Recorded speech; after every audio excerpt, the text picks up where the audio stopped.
여호수아 2장 8절에서 21절 말씀입니다. 사순절 넷째 주일에 주신 말씀은 여호수아 2장 8절에서부터 21절까지 2장 전체를 다 읽었으면 좋겠는데 8절부터 21절까지만 보도록 하겠습니다. 제가 가진 성경은 321쪽입니다. 교독하도록 하겠습니다. 제가 먼저 읽겠습니다. 또 그들이 눕기 전에 라합이 지붕에 올라가서 그들에게 이르러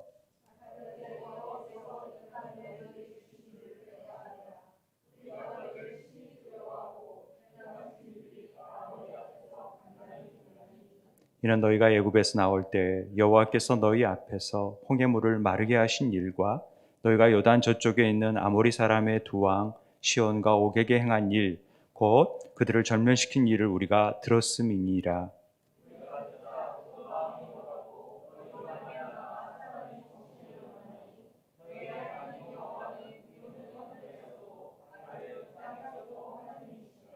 그러므로 이제 청하노니 내가 너희를 선대하였은즉 너희도 내 아버지의 집을 선대하도록 여호와로 내게 맹세하고 내게 증표를 내라.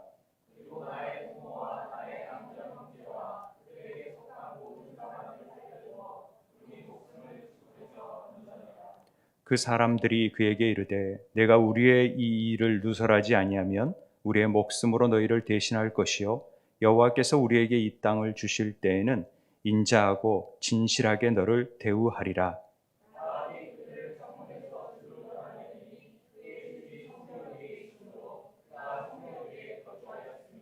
라합이 그들에게 이르되 두렵건대 뒤쫓는 사람들이 너희와 마주칠까 하노니 너희는 산으로 가서 거기서 사흘 동안 숨어 있다가 뒤쫓는 자들이 돌아간 후에 너희의 길을 갈지니라.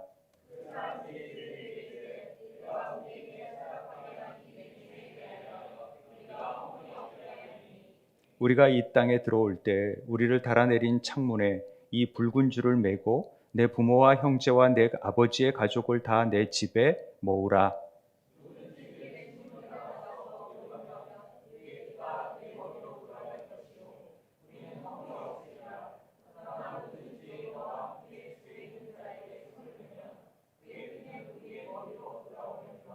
내가 우리의 이 일을 누설하면 내가 우리에게 소약하게 한 맹세에 대하여 우리에게 허물이 없으리라 하니 라합이 이르되 너희의 말대로 할 것이라 하고 그들을 보내어 가게 하고 붉은 줄을 창문에 매니라.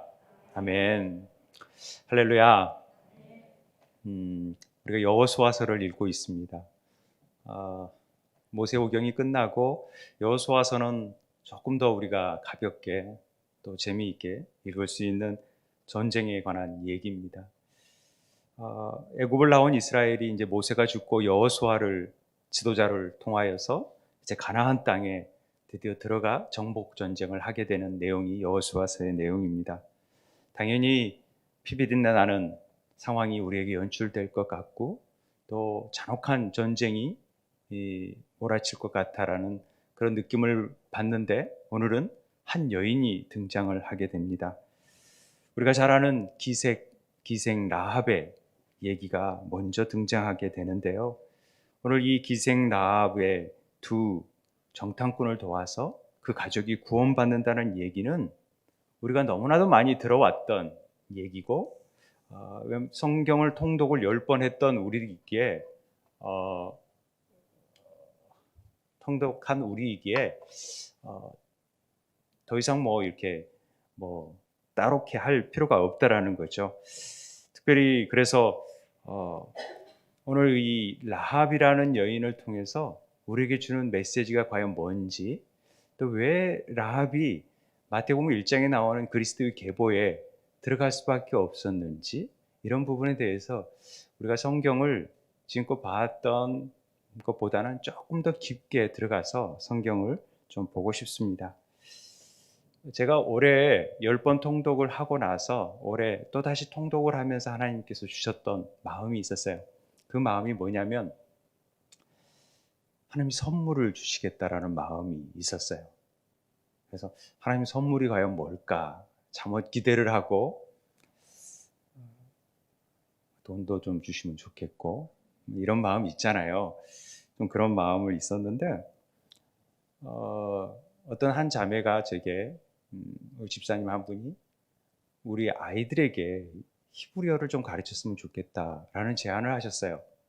방과후 교실 같은데. 그래서 아직은 좀 이런 것 같은데 영어를 가르치면서 히브리어도 가르쳤으면 좋겠다라는 생각이 있어서 제가 자료를 줬어요. 자료를 주면서 생각을 해보건데 하나님께서 이 부분에 대해서 이렇게 그냥 스쳐가는 얘기인지 모르겠지만 제게는 굉장히 깊게 다가왔어요. 전 뭐 히브리어를 잘 못하지만은 우리 자녀들에게 좀 특별히 우리 다음 세대에게 어려서부터 이걸 가르치면 참 좋겠다라는 마음이 늘 있었거든요. 그래서 라틴어나 히브리어나 헬라어나 이걸 좀 가르쳐 봐야겠다라는 생각을 가졌었는데 마침 그런 얘기가 있어서 그래 해봐야겠다 하고 수요 기도회 때 제가 어떤 말씀 전할까 하다가 히브리어 알파벳을 통해서 하나님의 그 언어의 비밀, 신비를 좀 깨달으면 좋겠다라는 생각을 가졌었어요. 그런데 전하면서 제가 이게 선물이다라는 생각을 갖게 되었습니다. 우리에게 주신 선물이구나. 그래서 사실 이게 제가 올해부터 좀 히브리어를 좀 많이 이렇게 쓰게 됐었는데 다소 생소하고 어려울 수 있지만은 그냥 듣다 보면은 언젠가는 또 이런 의미가 있구나라는 것들을 자꾸 듣다 보면 알게 될 거라고 생각이 들어서 제가 더 하나님의 말씀을 조금 더 깊게 알고자 하는 마음으로 나누게 되길 원합니다. 저도 순종하는 마음으로 행하고요. 또 그것들이 여러분 삶 속에서 더 하나님을 알아가는 일에 풍성하게 열매 맺어 갔으면 좋겠다라는 생각이 들려집니다. 성경은 아는 만큼 들려지게 되고 우리 언어도 그렇잖아요. 단어를 알아야 들려지거든요. 그러듯이 성경이 알면 알수록 깨닫는 깊이가 더 넓어져요. 그러니까 넓고 높고 깊게 내리려면은 많이 알아야 돼요. 그래서 오늘 그런 면에서 우리가 정말 제대로 알아야 다음 세대에게 정말 제대로 잘 전해주죠. 그 역할을 하라고 우리 세움교회 세워진 거 아닙니까? 제가 말씀 공동체로서 개척하면서부터 말씀을 쭉 읽어왔던 하나님의 계획이 저는 있으시다라는 걸 분명히 알거든요.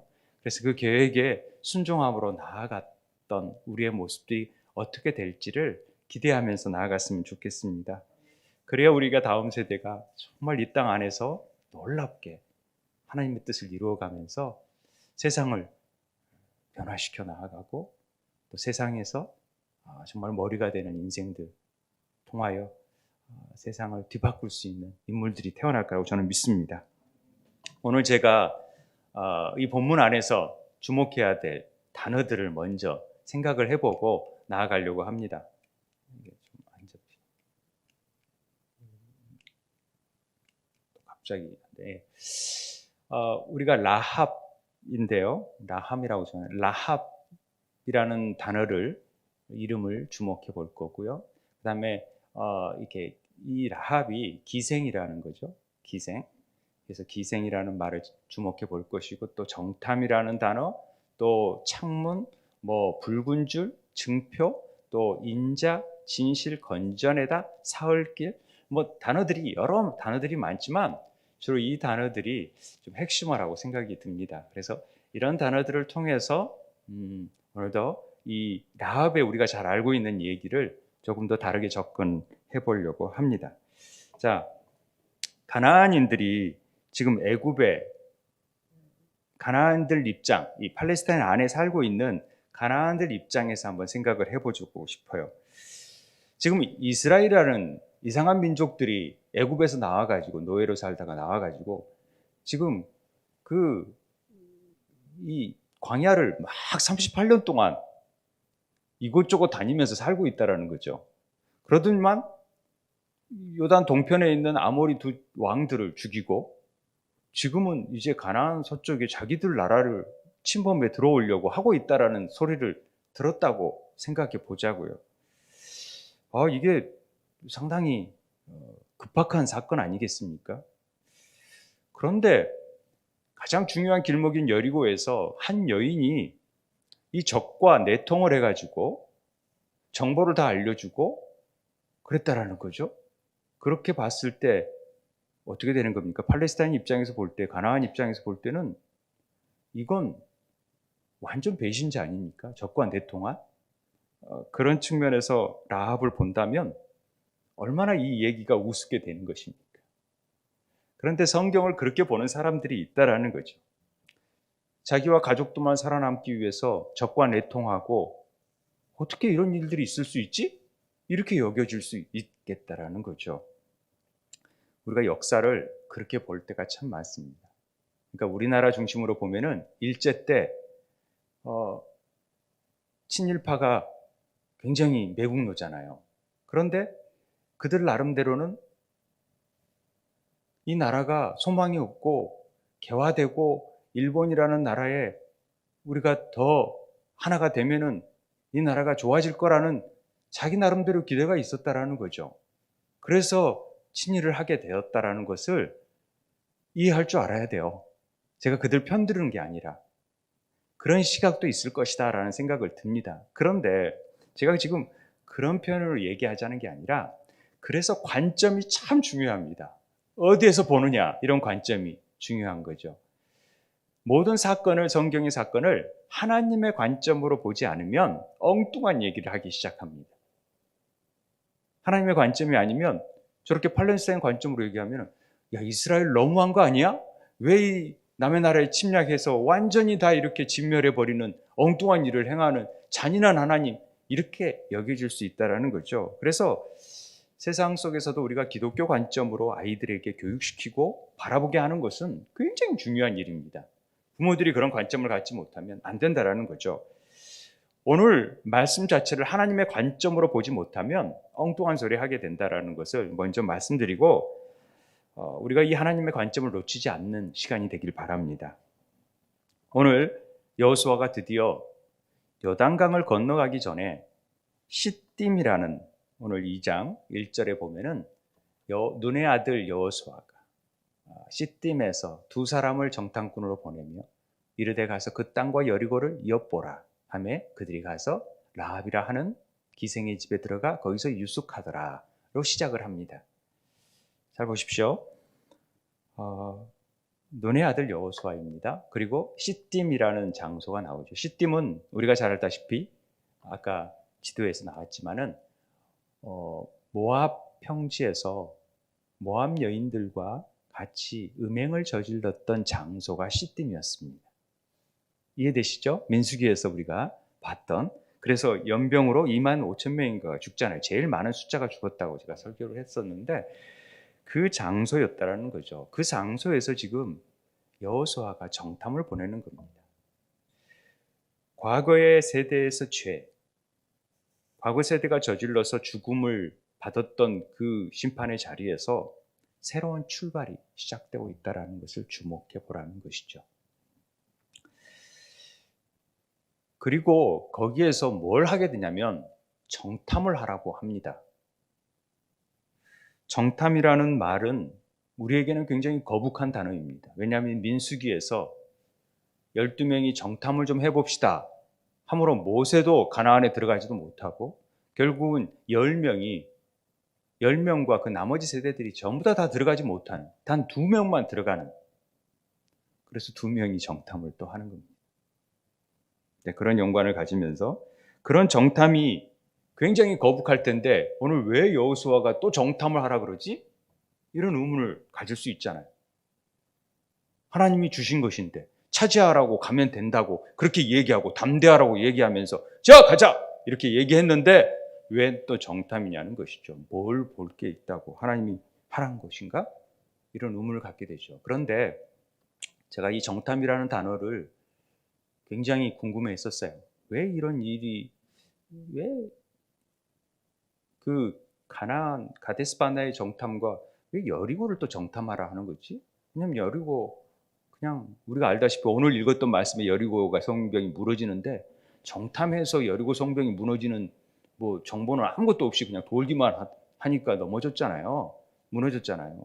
그러니까 이런 부분에서 정탐하고 상관도 없는데 정탐하라는 것들이 굉장히 의아했었지만은 이 정탐이라는 단어를 보면서 제가 민수기 때도 설명을 했지만 이 정탐이라는 단어가 두 단어로 쓰여졌다라는 얘기를 드렸죠. 그게 뭐냐면 라라는 단어하고 하파르라는 단어였었습니다.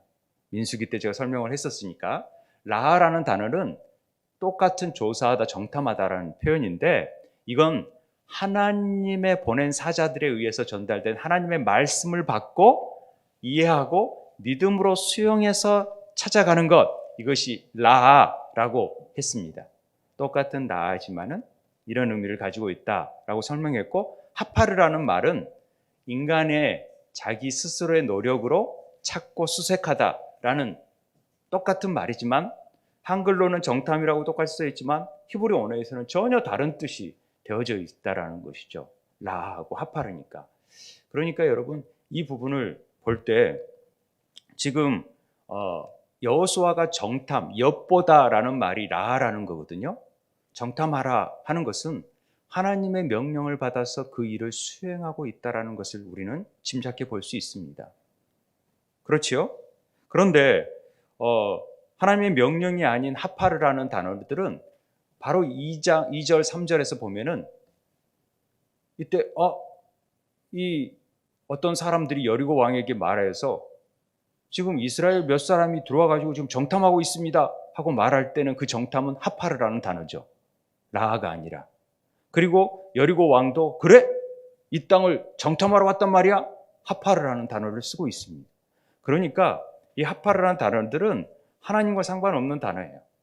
자기들의 욕심에 의해서. 그리고 민수기의 가데스바나의 정탐은 12명은 이 하파르를 했기 때문에 그렇죠. 하파르 하겠다 그러니까 하나님이 그래. 그렇다면 정말로 니들이 라 해봐. 그랬는데도 믿음으로 보지 못해서 그렇게 됐다라는 설명을 제가 드린 적이 있습니다.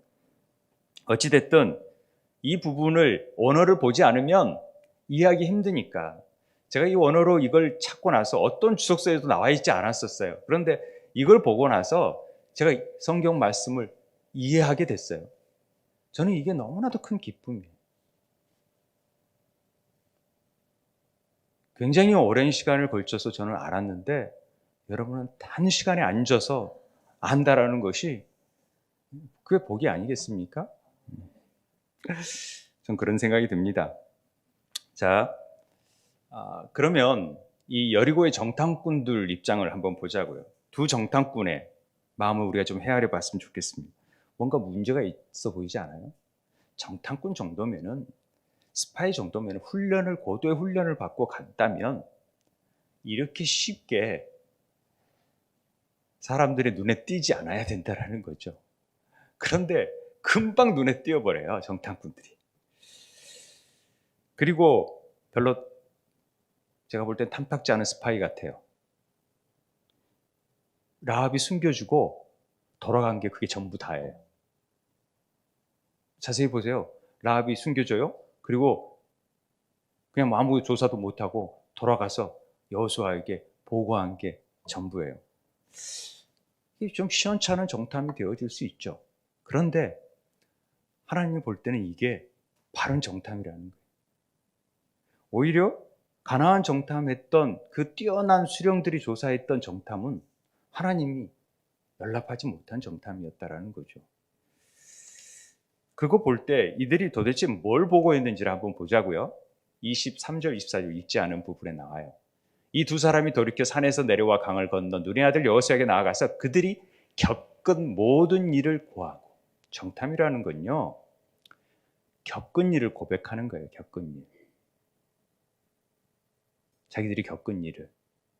그게 정탐이죠. 그런데 여호수아에게 이르되 진실로 여호와께서 그 온 땅을 우리 손에 주셨으므로 그 땅의 모든 주민이 우리 앞에서 간담이 녹더이다 하더라. 정탐의 보고는요, 여호와께서 뭘 했는지를 보는 거예요. 자기들의 눈에 뭔가 했던 것을 보는 게 아니라 여호와께서 뭘 하고 있는지를 보는 게 정탐이라는 거죠. 이건 굉장히 중요한 통찰이라고 저는 생각을 합니다. 그래서 제가 이걸 표로 한번 정해봤어요. 이 두 정탐을, 가나안 정탐과 여리고 정탐을 비교해서 한번 표로 정리해봤는데, 가나안 정탐은 12명 중에서 10명만 제대로 보고 못하고 2명만 보고 하잖아요. 그 두 명이 여리고 정탐에서 제대로 정탐을 하는 거죠. 이름 없는 사람이요. 다 이름이 있어요. 그런데 여리고 정탐은 이름이 없더라고요. 그리고 두 명이고, 가나안 정탐은 하파르예요. 자기들이 조사한, 사람이 계획한 일들을 조사하는 거예요. 그런데 이 라는 하나님이 계획한 일이라는 거죠. 그리고 하나님을 찾지 않는 가나안 정탐, 하나님을 절대 찾지 않았어요. 그러나 여리고 정탐은 하나님이 계획하신 일을 찾는 거예요. 하나님이 일하심을 찾는 거예요.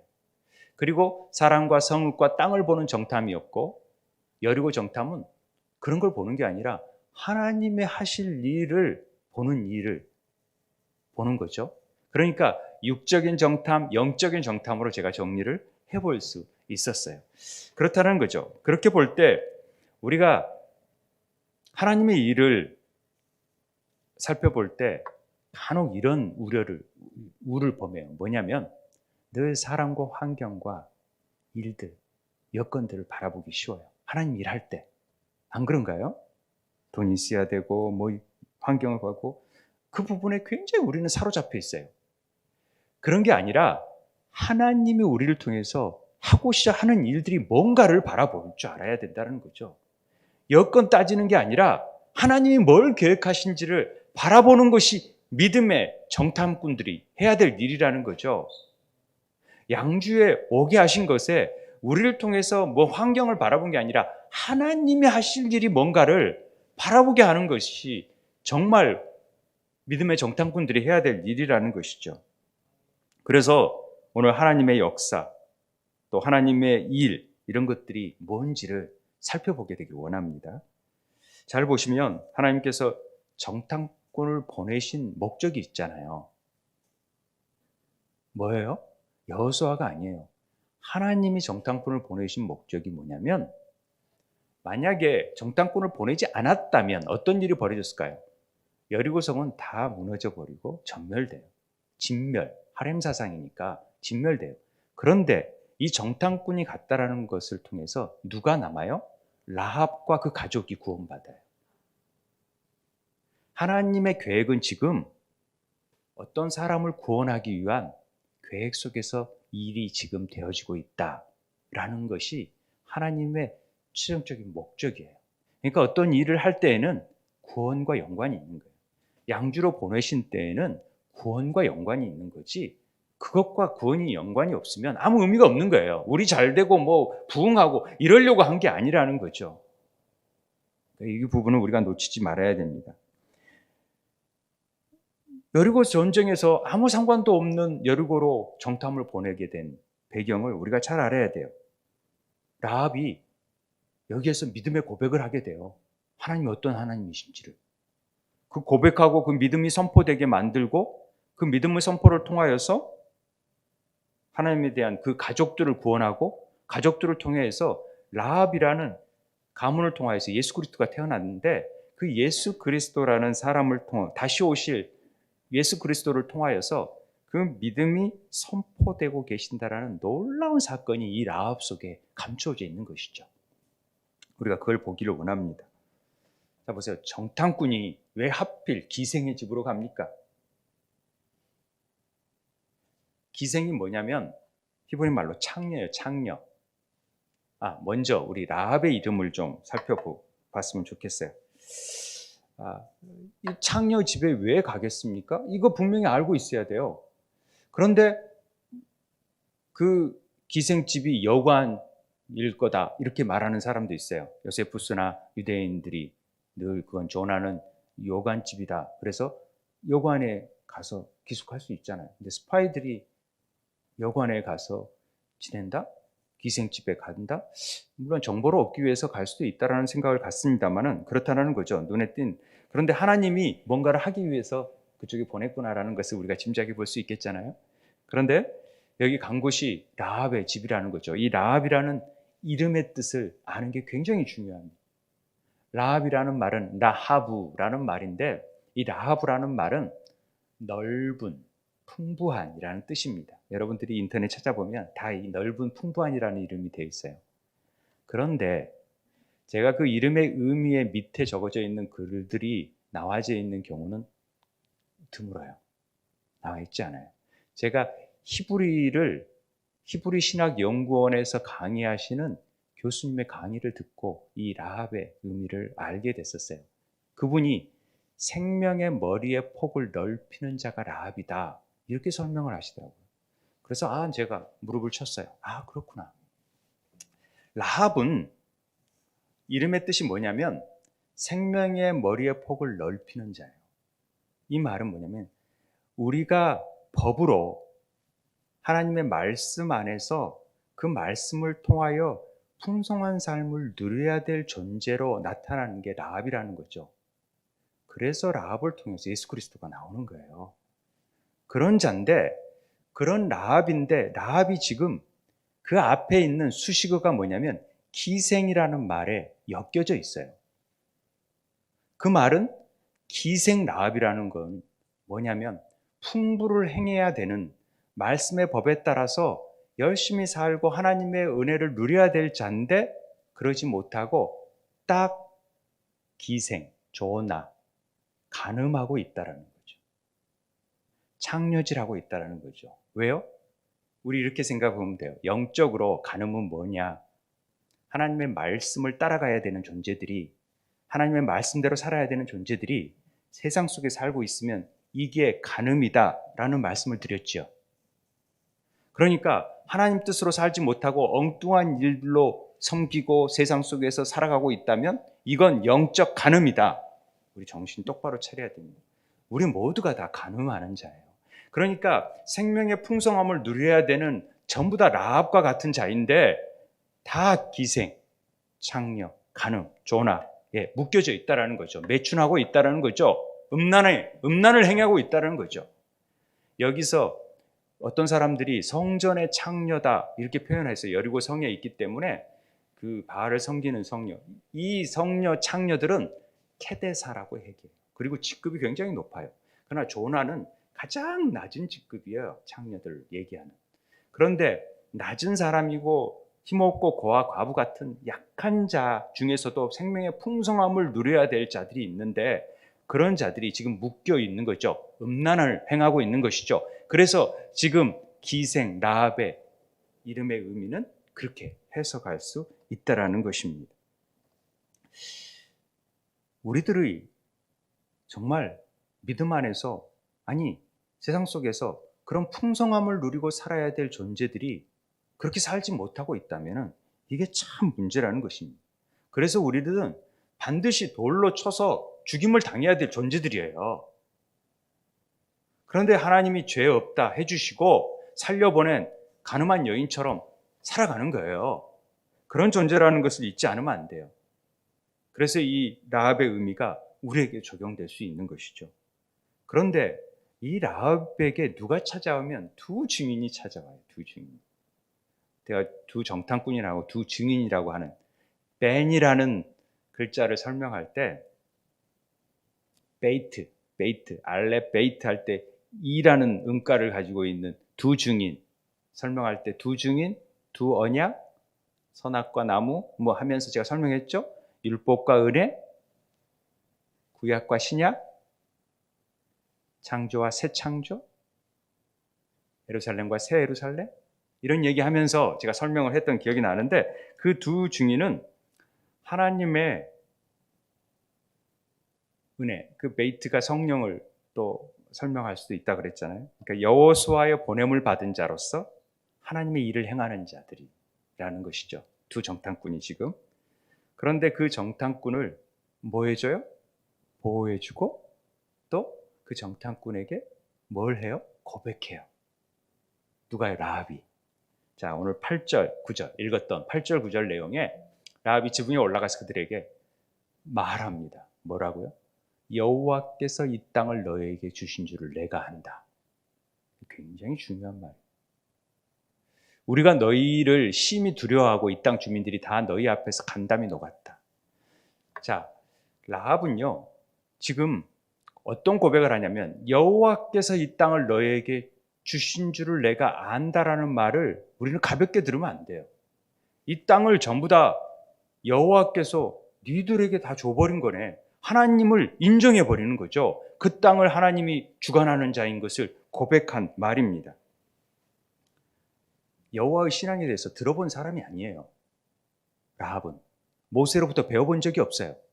수없이 들었던 이스라엘 백성과는 전혀 다른 사람이에요. 이방인이에요. 그런데 라합이, 물론 그 집이 숙박시설이었으면 많은 사람들에게 들었겠죠. 여러 소문도 들었고, 또 38년 동안 막 거기에서 광야에서 머물면서 막 사람들을 죽이고 있다는 얘기를 왜 안 들었겠습니까? 그런데 그런 것을 듣고 이 라합은 이스라엘의 역사 출애굽 가운데 그들이 행한 일들을 이루신 이가 누구라고요? 여호와라는 사실을 그는 아는 거죠. 그래서 두 왕을 무찌르고 요단강을 건너오고 이 소문에 대해서 여호와의 믿음을 그는 갖게 되었다는 것을 알게 됩니다. 그리고 그 삶의 생명의 풍성함을 누리는 자로 사모하는 자가 되었다는 것을 우리는 볼 수 있습니다.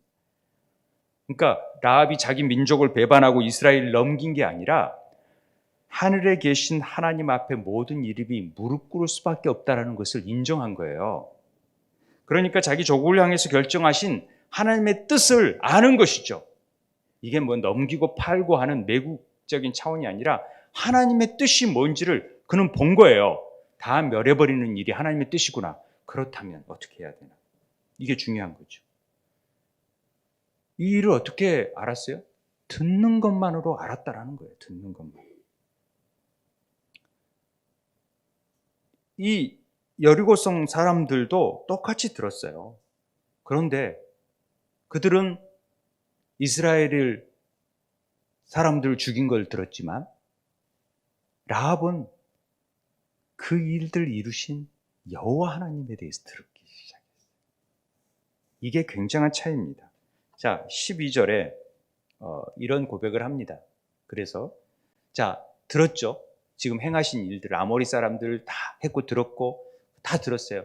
그러면서 어떤 고백을 하냐면 11절에 너희 하나님 여호와는 위로는 하늘에서도 아래는 땅에서도 하나님이시리라. 옛날에 한자적인 표현으로 상천하지의 하나님. 진짜 짱. 우리 완전히 이거 얘기 듣고 벌벌 떨었다. 그런데 그 하나님이 그 일을 이루신 분이 하나님이시더라. 니들은 별 볼 일 없는데 하나님이 진짜 짱이시더라. 이 얘기하는 것입니다. 이런 신앙 고백을 하는 거죠. 믿음은요, 들으면서 나요. 그렇게 듣는 게 굉장히 중요하죠. 뭘 듣느냐. 그리고 듣기만 해서 끝나는 게 아니라 듣고 고백이 돼야지. 시인할 줄 알아야 돼요. 진짜 하나님이 짱이구나. 네 하나님이 진짜. 여러분이 행하신 일들이 아니라 여러분 뒤에 그 일을 행하게 하신 하나님을 자랑할 수 있는 삶이 되어야 된다는 거죠. 그래서 로마서 10장 9절에서 항상 이런 말을 합니다. 입으로 예수를 주로 시인하며 또 하나님께서 그를 죽은 자 가운데 살리신 것을 내 마음에 믿으면 구원을 받게 된다. 그래서 내 마음으로 믿어 의에 이르고 입으로 시인하여 구원에 이른다라는 얘기를 하는 것입니다. 간담이 녹아내린 것은 똑같아요. 여리고성 사람들도 간담이 녹아내렸어요. 뭐 때문에? 이스라엘 사람들이 자기를 죽이러 오는 것 때문에. 그런데 라합도 간담이 녹아내렸어요. 뭐 때문에? 하나님 때문에. 이게 굉장한 차이라는 것이죠. 그래서 여호수아에게 야, 너희들 두려워하지 마. 왜 두려워해? 저런 거 보지 마. 나를 봐. 담대해. 이 얘기하는 것입니다. 여호수아에게도. 왜요? 내가 뭔 일을 행하는지를 좀 보라 이거죠. 그런 것들 막 안악자손 이런 것들 보지 말고 나를 보라는 것입니다. 마음을 강하게 하고 내가 살아있다라는 증거를 보이는 내 율법을 명심하고 내가 행했던 일들을 기억하고 나아가라. 이런 얘기하는 거 아닙니까 지금. 1장에서 그 얘기한 것입니다. 라합의 믿음이 우리가 가볍게 볼 믿음은 아니에요. 이스라엘을 무서워서 하는 게 아니라 하나님을 무서워했던 것이고 하나님을 경외했던 것입니다. 그래서 라합이 구원받기 원하는 것도 라합이 자기 민족을 넘겨준 것도 이스라엘 민족 때문이 아니라 하나님 때문이었다는 것을 지금 고백하고 있습니다. 그래서 정탐꾼들에게 우리를 구원해 달라 하는 것도 이스라엘 침략을 빌어서 조국 멸망으로부터 내가 구원받는 게 아니라 조국의 멸망으로 표현되는 하나님의 심판으로부터 구원받기를 원한 거예요. 이게 다른 겁니다. 이 부분을 우리가 좀 기억하고 갔으면 좋겠어요. 그런데 어떻게 이런 고백을 하죠? 이런 너희의 하나님 여호와는 위로는 하늘에서도 아래는 땅에서도 하나님이시라. 이런 고백 쉽지 않잖아요.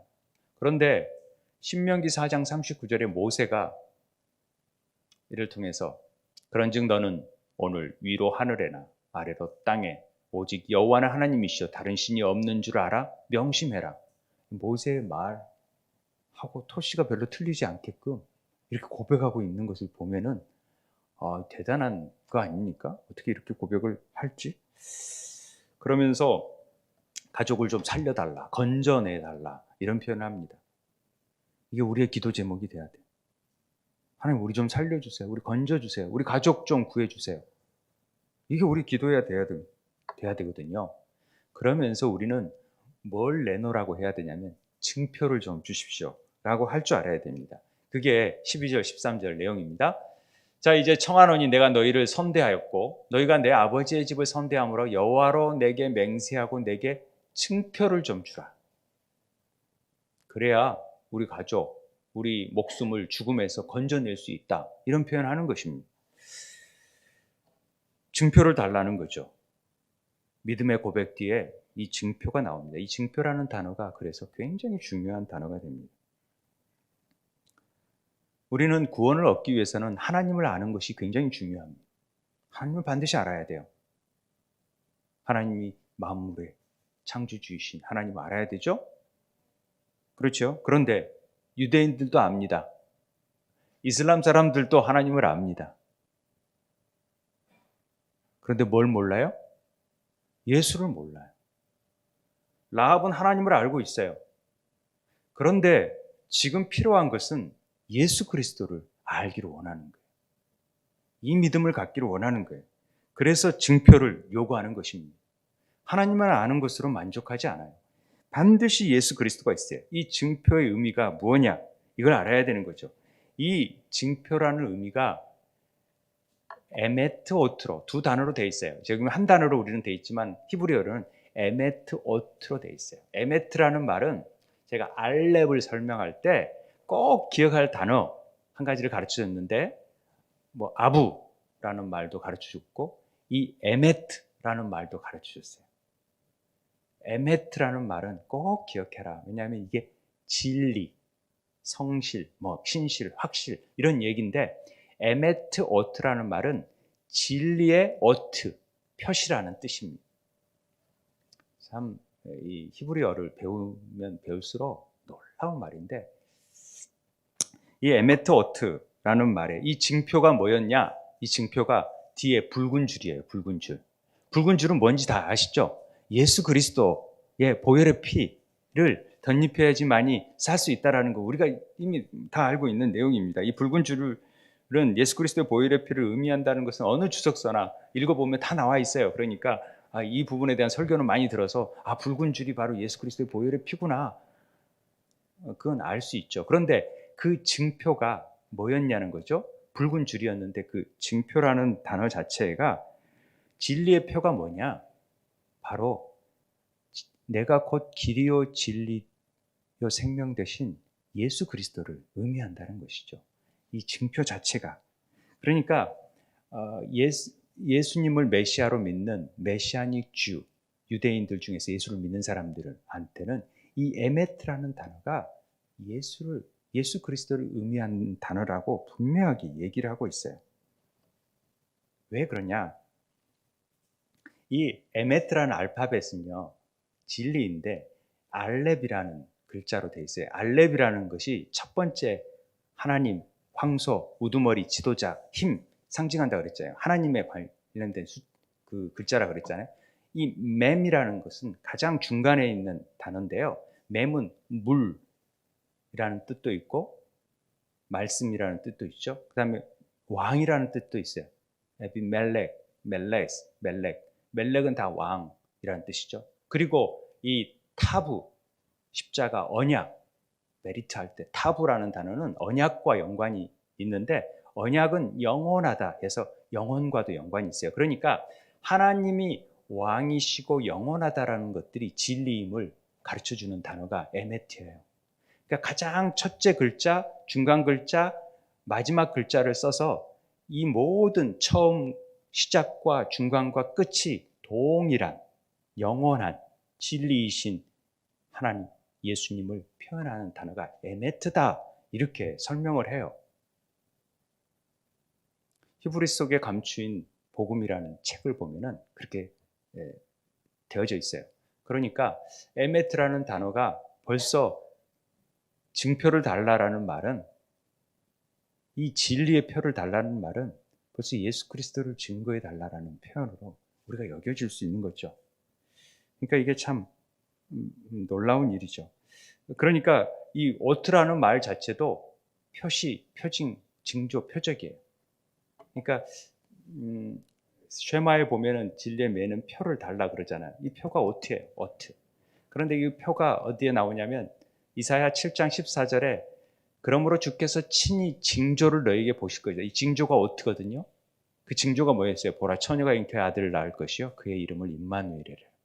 그러니까 이 진리의 표는요 예수 그리스도를 의미하는 거예요. 그래서 붉은 줄로 연결이 되는 거예요. 계시록에서 이 표가 있는 자들은 이마에 어린 양의 이름과 그 아버지의 이름을 쓴 것이 있더라. 그 인, 그러니까 두 증인을 통해서 두 증인에게 증표를 요구하는 것은 성령의 인치심을 받기를 원하는 거죠. 구원은요, 예수 그리스도가 진리라는 것을 인침받는 일들이 반드시 필요하다는 거죠. 하나님을 아는 것만 만족해서는 안 돼요. 예수 그리스도를 분명히 고백해야지만이 믿음에서 믿음으로 이르게 되는 것이죠. 그 일을 우리가 알 수 있다는 것입니다. 그래서 지금 기생 라합이 그렇게 얘기를 하는 거예요. 징표를 달라고. 그러니까 얼마나 놀라운 말을 하냐면, 야, 이거 우리에게 누설하지 않으면 내가 이 땅에 주실 때 우리에게 하나님께서 인자하고 진실하게 너를 대우하리라. 구약의 가장 중요한 단어를 두 단어를 꼽으라고 한다면 에메트, 아까 에메트, 진리와 인자, 헤세드. 헤세드라는 말 많이 들어보셨죠? 이 두 단어예요. 이 인자하고 진실이라는 말이 바로 헤세드, 에메트라는 단어예요. 그러니까 이 두 단어가 구약의 가장 중요한 하나님의 사랑, 하나님의 자비, 하나님의 진리를 통하여서 구원하게 이르는 이 에메트와 헤세드라는 단어를 잊지 말아야 돼. 그래서 인자와 진실로 너를 대우할게 라는 말을 하게 되는 거죠. 그리고 라합이 뭘 행하면은 그들을 창문에서 줄을 달아 내어줘서 탈출하게 해줍니다. 이게 또 우리가 굉장히 중요하게 알아야 될 부분이 뭐냐면, 그냥 한국말에서는 줄로 되어 있는데 여기서 줄은 세 가지가 다른 줄로 나옵니다. 히브리 말로 보면 이거 참 놀랍죠? 히브리 말을 안 하면 설명하기가 어려워요. 자, 보세요. 기생 라합의 집에서 성벽 위에 있었기 때문에 줄로 내려주잖아요. 그런데 창문이 있었대요. 창문에서 내려줘요. 첫 번째 줄이 뭐냐? 이 줄은 헤벨이라는 헬라어를 써요. 헤벨이라는 말은 줄끈이에요. 그런데 이 헤벨이라는 256이라는 단어 옆에 원어를 찾아보면, 254라는 스트롱 단어를 찾아보면 하발이라는 뜻이에요. 하발이 뭐냐면 묶다, 끈은 묶는 거죠. 서약하다, 악을 행하다, 고생하다라는 뜻이 있어요. 그러니까 헤벨이 지금 라합이 자기 자신에게 있던 줄을 내어주잖아요. 그래서 지금 두 정탐꾼을 내려주잖아요.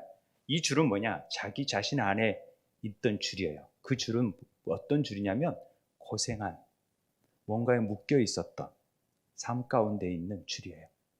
늘 라합은 어딘가에 묶여 있었던 거예요. 그 묶인 헤벨의 줄이 오늘 두 증인을 만남으로 내어주는 줄이 되어지는, 그 줄을 내어줘 버리는 거예요. 삶을. 그러니까 헤벨이 결과적으로 헤벨과 아주 유사한 단어가 헤세드라는 말을 좀 바꾸면 헤세드라는 말이 되는데, 이 헤세드라는 말하고 연결이 돼버려요. 그러니까 자기가 내어주는 것 자체가 자비가 베풀어진 거죠. 마찬가지로 헤벨이라는 단어가 자비로 내어질 때 구원의 손길이 되는 거예요. 성령이 왔을 때 우리의 묶인 것들이 있다는 것을 그대로 내어줄 줄 알아야 돼요. 내 마음의 창문에. 이 창문이라는 단어가 그냥 넘어가기가 좀 아쉬워서 창문이라는 단어가 뒤에 나오는데, 이 할론이라는 단어인데, 이 창문이라는 단어는 어떤 우리 마음의 창문 안에 뭔가를 내놓고 해요. 노아의 방주 안에 창문을 통해서 비둘기를 내보내잖아요. 알잖아요. 창문을 열어서. 그리고 에스겔서의 성전에 나오는 성전에서 창이 굉장히 많아요. 닫힌 창문들이 많이 나와요. 이런 창문을 통해서 의미를 좀 봤으면 좋겠고요. 일단 그래서 이 헤벨이라는 줄이 나와서 제가 봤을 때 그 삶의 풍성한 가운데서도 그는 늘 묶여있는 삶을 살았던 라합이 이제 그 묶인 것을 두 증인을 통해서 내어놓는 자비의 줄을 베풀었다는 것을 볼 수 있습니다. 우리 삶 속에서 제가 묶인 줄을 모르고 사는 사람들이 많아요. 그런데 성령을 통해서 깨닫는 사람들이 있어요. 복음을 통해서. 아, 내가 이렇게 묶여 있었구나. 그것들을 내놔야지. 내어놓는 사람들이 있죠. 그 줄이, 우리가 이 헤벨의 줄이 헤세드의 줄이 되는 것입니다. 그런 은혜가 있게 되길 바랍니다. 전혀 수고하고 무거운 짐을 가지고 정말로 기생하면서 하는 사람들이 있거든요.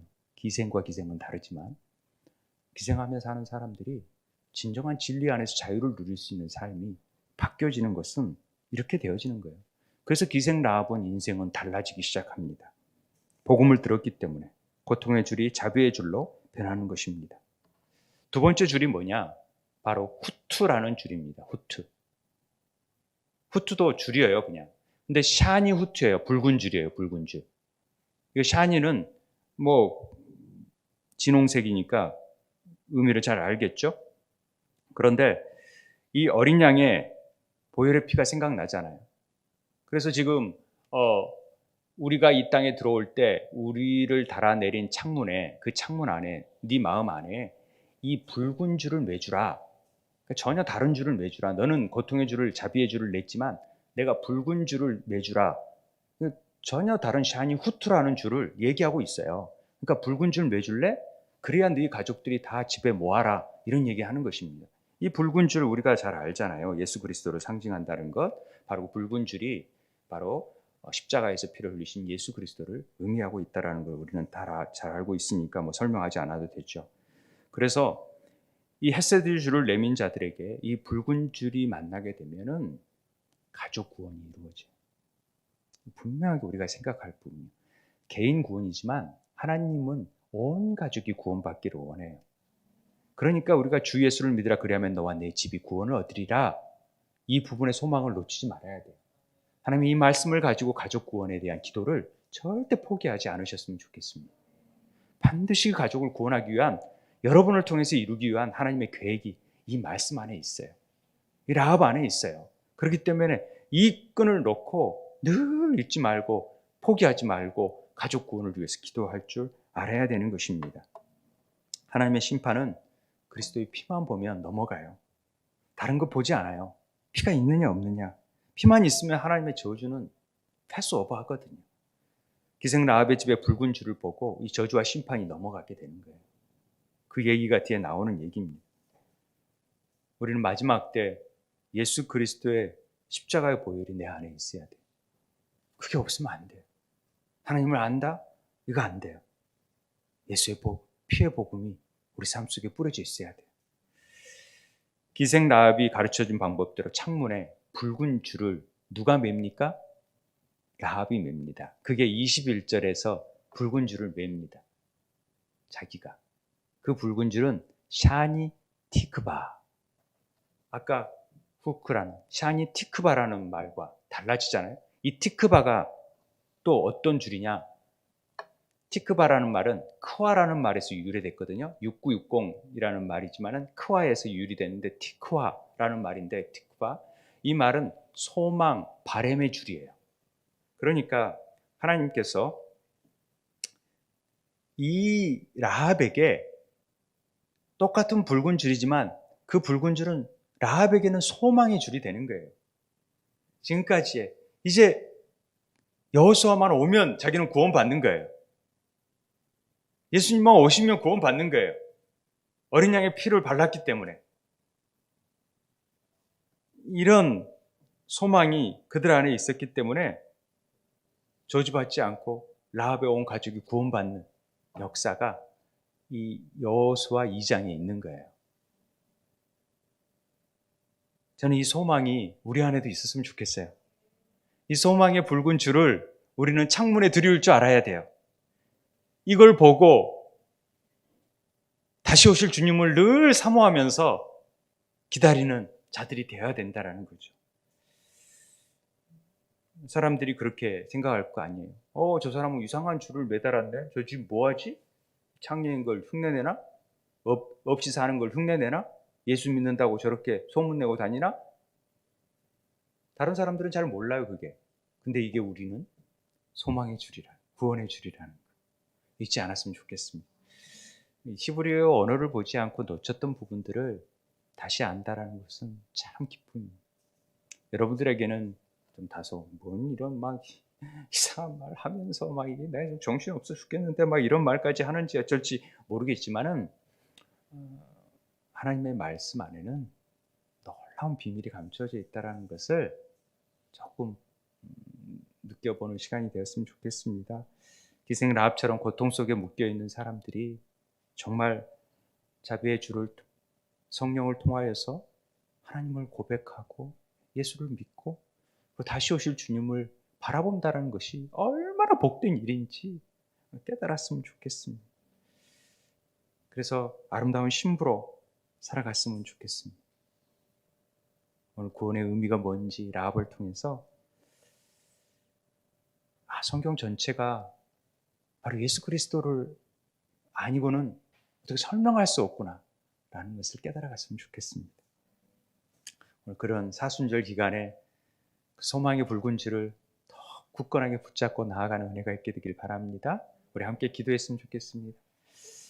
하나님 아버지, 저 같은 천한 자를 찾아오시고 성령을 통하여서 그 붉은 줄을, 보혈을 뿌려주시고 이렇게 소망의 닷을 바라볼 수 있게 해주셔서 감사합니다. 하나님, 그 소망의 끈을 붙잡고 나아갈 수 있게 도와주십시오. 우리 함께 기도하도록 하겠습니다. 아버지 하나님,